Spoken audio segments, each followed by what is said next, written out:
आज का पहला प्रश्न है कि खिलाफत आंदोलन के संदर्भ में निम्नलिखित कथनों पर विचार करें। खिलाफत आंदोलन के संदर्भ में निम्नलिखित कथनों पर विचार करें कि खिलाफत आंदोलन लोकार्नो की संधि के तहत तुर्की साम्राज्य के विघटन से शुरू हुआ था। और दूसरा है कि मौलाना आजाद देशव्यापी आंदोलन के लिए गठित खिलाफत समिति के खिलाफ थे। तो इसमें कौन सा कथन जो है वो सही है? केवल एक, केवल दो, दोनों या फिर दोनों नहीं? तो जो इसका सही जो आंसर है वो आपका है बी ऑप्शन, केवल दो। दूसरा कथन सही है, ठीक है। पहला कथन जो है वो गलत है, क्योंकि 1920 में सेवर्स की संधि हुई थी। 1900, ठीक है, सेवर्स की संधि के तहत मित्र राष्ट्रों और ऑटोमन साम्राज्य के बीच एक समझौता हुआ था। इस संधि ने आधिकारिक तौर पर साम्राज्य को विघटित कर दिया और उत्तरी अफ्रीका और मध्य पूर्व के क्षेत्रों पर अपने दावों को त्यागने के लिए विवश किया गया। इसके तहत आर्मेनिया, कुर्दिस्तान और थ्रेसियन ग्रीस जैसे क्षेत्रों को स्वतंत्र रूप में मान्यता दी गई और तुर्की के राष्ट्रवादियों ने इस संधि को अस्वीकार कर दिया और इसे 1923 में लुसाने की संधि के साथ प्रतिस्थापित कर दिया गया। लोकार्नो पैक्ट या लोकार्नो संधियां अक्टूबर 1925 में स्विट्जरलैंड की लोकार्नो झील के किनारे एक रिसोर्ट में समझौते की श्रृंखला थी। इन संधियों पर 1 दिसंबर 1925 को लंदन के विदेश कार्यालय में हस्ताक्षर किए गए थे। इस पैक्ट के कारण जर्मनी ने वर्साय की संधि की शर्तों और फ्रांस और जर्मनी के बीच सीमाओं को स्वीकार कर लिया था।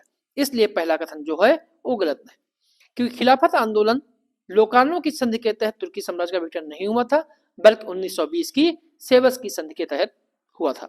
लोकार्नो की संधि जो थी वो जर्मनी और फ्रांस के बीच सीमाओं को स्वीकार करने के लिए किया गया था।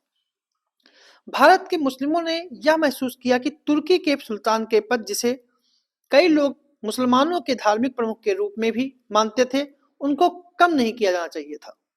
ब्रिटिश सरकार के विरुद्ध देशव्यापी आंदोलन शुरू करने के लिए अली बंधु, जिसमें मौलाना आजाद, हकीम अजमल खान और हसरत मोहानी के नेतृत्व में एक खिलाफत समिति का गठन किया गया था। तो इसका सही जो आंसर है बी ऑप्शन, दूसरा सही है, पहला जो है वो गलत है। अगला प्रश्न है, निम्नलिखित युग्मों में से विचार कीजिए। जनजातीय और राज्य: आपातानी अरुणाचल प्रदेश, मस्को पिरो नागालैंड, कुकीजो उड़ीसा। तो कौन कितने युग्म सही सुमेलित हैं? केवल एक, केवल एक और दो, केवल दो या फिर दो और तीन? तो जो इसका सही जो आंसर है, इसका सही जो आंसर है वो आपका है ए ऑप्शन, केवल एक। केवल एक जो है इसका जो है वो सही आंसर है कि आपातानी जनजाति जो है वो अरुणाचल प्रदेश से संबंधित है। अगर बात करें मस्को पिरो की अगर बात करते हैं तो मस्को पिरो जो है ये पेरू से दूर, थोड़ी दूर अमेजन के जंगलों में जनजाति पाई जाती है, ठीक है। और आपातानी जो जनजाति है यह अरुणाचल प्रदेश की है। यह अरुणाचल प्रदेश की जीरो वैली में पाई जाती है। आपातानी जनजाति जो है जो अरुणाचल प्रदेश के जीरो वैली में पाई जाती है। इस जनजाति के क्षेत्र को यूनेस्को की संभावित सूची में एक जीवंत सांस्कृतिक परिदृश्य के रूप में शामिल किया गया है। इस जनजाति के अगर त्योहारों की बात करें तो इसके त्योहारों में एक प्रमुख त्योहार है ड्री और एक त्योहार है मेयोक। ड्री और मेयोक त्योहार जो है वो आपातानी जनजाति के प्रमुख नृत्य त्योहार हैं। अगर नृत्यों की बात करें तो नृत्यों में डमिंडा और प्री यहाँ के प्रमुख नृत्य हैं। 750 की अधिक संख्या के साथ मस्को पिरो जनजाति अमेजन और दक्षिणी पूर्वी एशिया के जंगलों में निवास करने वाली सबसे बड़ी संपर्क रहित जनजाति माना जाता है। ये खानाबदोश और शिकारी होते हैं, ठीक है। इसलिए दूसरा कथन भी जो है वो आपका गलत है, पहला जो है वो सही है। तीसरा कथन जो है वो इसलिए गलत है, कुकीजो जनजाति जो है ये भारत और म्यांमार की सीमा पर मिजो की पहाड़ी, जिन्हें लुसाई कहते हैं, मिजो की पहाड़ी में निवास करने वाली दक्षिण पूर्वी एशियाई लोग हैं। 1970 के दशक में इनकी संख्या लगभग 12,000 थी। ठीक है, अधिक आबादी वाले मिजो के द्वारा बड़े पैमाने पर इन्हें आत्मसात कर लिया गया और इन्होंने मिजो लोगों के रीति रिवाजों और उनकी भाषा को अपना लिया। इसलिए तीसरा कथन जो है वो ही गलत है। इसे पहला कथन ही सही है, पर ए ऑप्शन इसका जो है वो सही है। अगला प्रश्न है कि भारतीय समाज के दलित वर्गों के उत्थान के लिए बी.आर. अम्बेडकर ने निम्नलिखित में से कितने संघों की स्थापना की? अखिल भारतीय अनुसूचित संघ, अनुसूचित जाति संघ, बहिष्कृत हितकारिणी सभा या फिर हरिजन सेवक संघ? कौन सा सही है? केवल एक, केवल दो, तीनों या फिर कोई नहीं? तो जो इसका सही जो आंसर है वो आपका है बी ऑप्शन। इसके दो कथन जो हैं वो सत्य हैं। डॉक्टर भीमराव अंबेडकर बचपन में ही जातिवादी भेदभाव के सबसे बुरे रूप का अनुभव किया था। उन्होंने जीवन भर उच्च जाति के अत्याचारों के विरुद्ध लड़ाई लड़ी। उन्होंने अखिल भारतीय अनुसूचित जाति संघ का गठन किया, जबकि दलित वर्ग के लिए अन्य नेतृत्वकर्ताओं ने अखिल भारतीय दलित वर्ग संघ की स्थापना की। मतलब अंबेडकर ने अखिल भारतीय अनुसूचित जाति संघ बनाया, जबकि अन्य नेतृत्वकर्ताओं ने अखिल भारतीय दलित वर्ग संघ की स्थापना की थी। अंबेडकर ने एकाकी जाति व्यवस्था की निंदा की और राष्ट्र की वास्तविक प्रगति के लिए जाति की संस्था के विनाश की वकालत की। डॉक्टर अंबेडकर ने 1924 में बहिष्कृत हितकारिणी सभा की स्थापना की, जिसका उद्देश्य सरकार के समक्ष दलितों की कठिनाइयों और शिकायतों को उजागर करना था। इस सभा का जो आदर्श वाक्य था वो था, शिक्षित बनो, संगठित रहो और संघर्ष करो।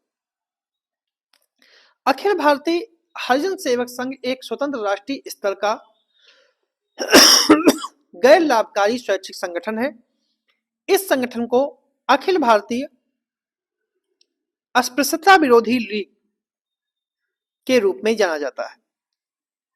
इसकी स्थापना 30 सितंबर 1932 को, हरिजन सेवक संघ की स्थापना 30 सितंबर 1932 को महात्मा गांधी ने की थी, पुणे के यरवदा जेल में, और जिसके परिणाम स्वरूप ही ऐतिहासिक पूना समझौता हुआ था। इस संघ की स्थापना अस्पृश्यता का मुकाबला करने के लिए की गई थी और एक नया साप्ताहिक समाचार पत्र हरिजन शुरू किया गया था। इसलिए बी ऑप्शन का जो है वो सही है, क्योंकि दो कथन जो हैं सही है, पहला और दूसरा। अखिल भारतीय अनुसूचित जाति संघ और बहिष्कृत हितकारिणी सभा जो है ये दोनों बी.आर. अम्बेडकर के जरिए इनकी स्थापना हुई थी। अगला प्रश्न है, निम्नलिखित युग्मों पर विचार करें। वायसराय और उनके कार्यकाल की महत्वपूर्ण घटना, जैसे लॉर्ड चेम्सफोर्ड, हिंदू महासभा की स्थापना, लॉर्ड हार्डिंग द्वितीय, अगस्त प्रस्ताव, लॉर्ड लिंथगो, सांप्रदायिक पंचांग, लॉर्ड वेलिंगटन और भारत शासन अधिनियम 1919। तो इनको सही सुमेलित करना है कि कौन किससे जुड़ा हुआ है। तो सुमेलित करते हैं तो लॉर्ड चेम्सफोर्ड की जो घटना है वो आपकी है 1919 का भारत शासन अधिनियम। ठीक है। लॉर्ड हार्डिंग के शासनकाल में 1900 मतलब की हिंदू महासभा की स्थापना। ठीक है। लॉर्ड लिंथगो के शासनकाल में अगस्त प्रस्ताव और विलिंगडन के शासनकाल में सांप्रदायिक पंचांग। तो सही आंसर जो है उसका ए ऑप्शन है। लॉर्ड चेम्सफोर्ड का कार्यकाल जो है वो 1916 से लेकर 1921 तक रहा चेम्सफोर्ड का। इन्हीं के शासनकाल में मांटेगी चेम्सफोर्ड सुधार, जलियांवाला बाग हत्याकांड, रॉबर्ट एक्ट, खिलाफत आंदोलन, असहयोग आंदोलन आदि जैसी घटनाएं हुई। लॉर्ड हार्डिंग का कार्यकाल जो था वो 1910 से, इनका कार्यकाल जो है 1910 से लेकर 1916 तक रहा। इनके शासनकाल की शुरुआत मदन मोहन मालवीय के द्वारा 1915 में हिंदू महासभा की स्थापना, दिल्ली दरबार 1911, लखनऊ समझौता 1916, होम रूल लीग का गठन 1916 जैसी घटनाएं लॉर्ड हार्डिंग के शासनकाल में हुई। अगर लिंथगो की बात करें तो इनका कार्यकाल जो है वो 1936 से लेकर 1943 तक रहा है। 1943 तक रहा है। इनके शासनकाल में अगस्त प्रस्ताव जो 1940 में हुआ था, भारत छोड़ो आंदोलन 1942 में हुआ था, ठीक है। और भारतीय राष्ट्रीय कांग्रेस का जो विस्तार था या समर्थन जो था, सबसे अधिक समर्थन जो है जनता का, वो लॉर्ड लिथो के कार्यकाल में ही मिला था। अगर वेलिंगटन की बात करें तो वेलिंगटन का जो कार्यकाल है वो 1931 से 1936 तक रहा है। इनके शासनकाल में सांप्रदायिक पंचांग 1932, भारत सरकार अधिनियम 1935, अखिल भारतीय फॉरवर्ड ब्लॉक का गठन 1939, सविनय अवज्ञा आंदोलन का दमन और भारतीय राष्ट्रीय कांग्रेस का बहिष्कार, ठीक है। जिसकी वजह से मतलब कि कह सकते हो कि कहा जा सकता है कि भारतीय राष्ट्रीय कांग्रेस ने जो सरकार का बहिष्कार किया था 1939 में, जिसे मुस्लिम लीग ने मुक्ति दिवस, ठीक है, के रूप में मनाया था। इसे सही आंसर इसका जो है वो ए ऑप्शन है। अगला प्रश्न है कि 1940 के दशक के दौरान अंग्रेजों के द्वारा सत्ता हस्तांतरण के लिए की गई पहलों में निम्नलिखित कथनों पर विचार कीजिए। पहला है कि बेबल योजना का उद्देश्य एक अंतरिम सरकार का गठन करना था, जबकि क्रिप्स मिशन ने ब्रिटिश युद्ध अभियानों के लिए समर्थन मांगा था। और क्रिप्स मिशन ने भविष्य में डोमिनियन स्टेट्स की पेशकश की थी, जबकि बेबल योजना का उद्देश्य शासन में तत्काल भारतीय लोगों की भागीदारी सुनिश्चित करना था। तो कौन सा कथन जो है वो सही है? केवल एक, केवल दो, दोनों या फिर दोनों नहीं? तो जो इसका सही जो आंसर है वो आपका है सी ऑप्शन, दोनों। इसके दोनों कथन जो हैं वो सही है, क्योंकि बेबल योजना दूसरे विश्व युद्ध के दौरान भारत में राजनीतिक गतिरोध को दूर करने के उद्देश्य से प्रस्तुत की गई थी। इसे 1945 में भारत के वायसराय लॉर्ड आर्चीबाल्ड वेबल के द्वारा प्रस्तुत किया गया था। इस योजना का उद्देश्य भारतीय स्वशासन को सुगम बनाना और विभिन्न राजनीतिक गुटों की मांगों को संबोधित करना था। वेबल योजना की कई विशेषताएं थी, जैसे कि गवर्नर जनरल और कमांडर इन चीफ को छोड़कर कार्यकारी परिषद के अन्य सभी सदस्य भारतीय होंगे। गवर्नर जनरल की जो परिषद होगी इसमें हिंदू मुस्लिम दोनों की समान संख्या रखी जाएगी और 1935 के अधिनियम के ढांचे के भीतर एक अंतरिम सरकार के रूप में कार्य करेगी, एक सरकार कार्य करेगी और यह केंद्रीय विधानसभा के प्रति उत्तरदायी नहीं होगी। गवर्नर जनरल जो है वो मंत्रियों की सलाह पर ही वीटो का प्रयोग करेंगे। सभी राजनीतिक दलों की एक सुसंगत सभा बुलाई जाएगी ताकि कार्यकारिणी की नियुक्ति के लिए एक सर्वसम्मत सूची प्रस्तुत की जा सके।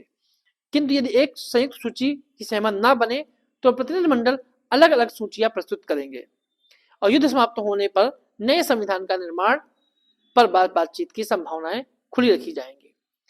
जबकि क्रिप्स मिशन जो है वो मार्च 1942 में भारत भेजा गया था, जिसका उद्देश्य द्वितीय विश्व युद्ध के दौरान ब्रिटिश युद्ध अभियानों के लिए भारतीय सहयोग को प्राप्त करना था। यह ब्रिटिश सरकार के द्वारा किया गया एक महत्वपूर्ण प्रयास था, किंतु यह असफल रहा और क्रिप्स प्रावधानों के तहत डोमिनियन स्टेट्स या अधिराज्य का दर्जा, जिसे युद्ध के समाप्ति के बाद भारत को ब्रिटिश राष्ट्रमंडल के भीतर डोमिनियन स्टेट्स का दर्जा दिया जाना था। दूसरे शब्दों में कह सकते हैं भारत को लगभग वही स्वतंत्रता मिलती जो कनाडा और ऑस्ट्रेलिया जैसे देशों के पास थी। एक संविधान निर्माण सभा का गठन किया जाना था जो भारत के लिए एक नए संविधान का प्रारूप तैयार करती। संविधान निर्माती सभा के सदस्यों को प्रांतीय विधायकों द्वारा चुना जाना था और रियासतों के प्रतिनिधियों के लिए विशेष प्रावधान किया गया था। इस व्यवस्था के होने तक भारत के रक्षा संबंधी दायित्वों का निर्वहन ब्रिटेन करेगा और गवर्नर जनरल की शक्तियां जो हैं वो पूर्व की तरह बनी रहेंगी। प्रांतों को भी यह अधिकार था कि यदि उन्हें नया संविधान निराशाजनक लगे तो वे भविष्य में संघ से अलग हो सकते थे, जिससे राष्ट्रीय एकीकरण और भी कम हो जाता। इस प्रकार बेबल योजना का उद्देश्य भारत में एक अंतिम सरकार का गठन करना था, जिससे कि शासन में भारतीयों की भागीदारी सुनिश्चित की जा सके। जबकि इसके विपरीत 1942 में जो क्रिप्स मिशन आया था उसका वो मुख्य रूप से द्वितीय विश्व युद्ध के दौरान ब्रिटिश युद्ध अभियानों के लिए भारतीय समर्थन प्राप्त करने पर केंद्रित था, जिसमें सहयोग के बदले में भविष्य में डोमिनियन स्टेट्स प्रदान किए जाने का प्रस्ताव रखा था। इसलिए इसके दोनों कथन जो हैं वो पूर्णतः सही। तो ये थे हमारे आज के कुछ प्रश्न।